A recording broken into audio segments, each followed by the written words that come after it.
recording. I think I'm ready. Okay. Here's the clap. Okay. Welcome to our first new... Hello and welcome to our first New Frontier community update for Civilization 6. We're going to be walking you through some of the free updates releasing this month.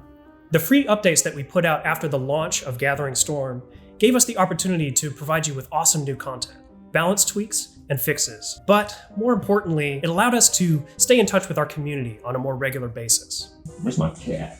With the launch of the Mayan Grand Columbia Pack, we've already begun implementing changes based on the feedback we've heard directly from you on our social channels, on the Civilization subreddit, and Civ Fanatics. Are you guys doing the hard cuts? For example, we fixed some exploits like the ability to choose multiple Pantheon bonuses. An exploit to combat strength and movement speed from upgrading a unit near Great General. Did you use these exploits? An exploit allowing a free policy change after completing Civic. Did you choose multiple Pantheon bonuses in multiplayer? And an exploit allowing multiple copies of a district in the same city.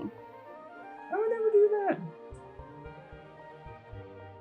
If you never use these exploits, great job. Thank you.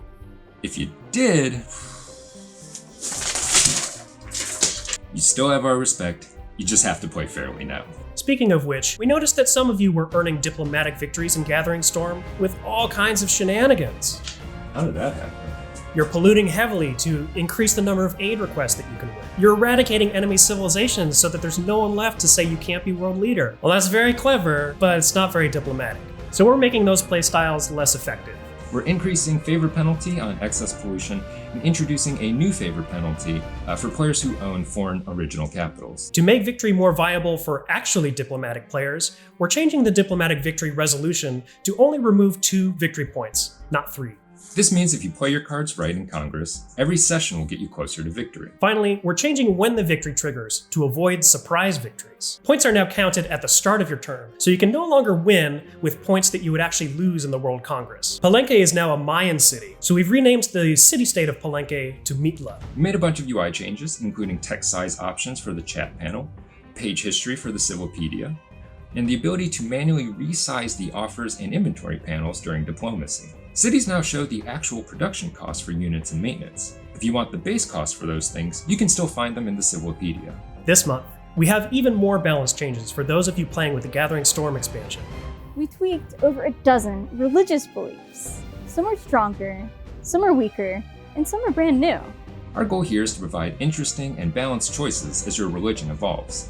The Warrior Monk's belief, in addition to providing the cool units it did before, will now allow holy sites to culture bomb adjacent tiles when they finish construction. Dari Mare building, with its mysterious eternal flame, is now immune to the earthly flames of natural disaster. Speaking of awesome buildings, faithful cities with world wonders will now get extra science, culture, faith, and gold from the new Sacred Places belief. Finally, we've increased the base tile yields for Yosemite and the Eye of Sahara to better align their powers with the other natural wonders. In addition to balance changes like these, each community update will offer a new feature. It could be a new scenario, a free game mode, or a way to customize your setup. This month, though, our PC players are in for a real treat. Our major addition for this community update is Red Death Season 2. We're adding 2 exciting new factions, zombies and aliens. The zombie faction is led by a brain in a jar, which makes total sense, right? When a zombie horde kills a non-zombie unit, it makes more zombies. Of course, zombies kind of fall apart over time because they take damage each turn, which aliens don't. Of course, aliens came to the world to overthrow it, and they did a great job. Because they have a cloaking ability that allows them to sneak attack. I can hear him walking, or sneak away. I'm recording, I'm sorry, it'll be over soon! But their ride out hasn't arrived yet, so the Thin Man and the Greys have to wait it out like everyone else. Good luck, Commander.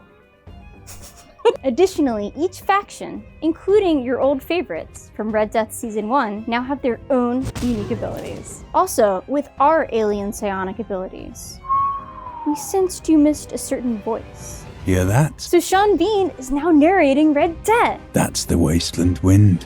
We've also added Observer mode for those of you who slipped to the great beyond a little too soon. and kick voting for the real barbarians among you. So that's our first community update for the New Frontier. Please stay tuned. In the coming months, we have even more new features, new balance tweaks, updates, features, and more new features. Yeah, you're doing great, man. Thank you. You're just saying that. Hit that subscribe button. Go to sleep. Stay indoors. Shop local. Why am I doing this on camera? Why am I saying these things? Make sure you subscribe to our Civilization YouTube and social channels to stay on top of all the latest with the New Frontier Pass. Just smash that like button. Civ fans, you are the best fans in gaming. Thank you for joining us for a taste of the free content that we've already added and will continue to add over the next year. Thank you Thanks. Thanks. for taking one More. Turn.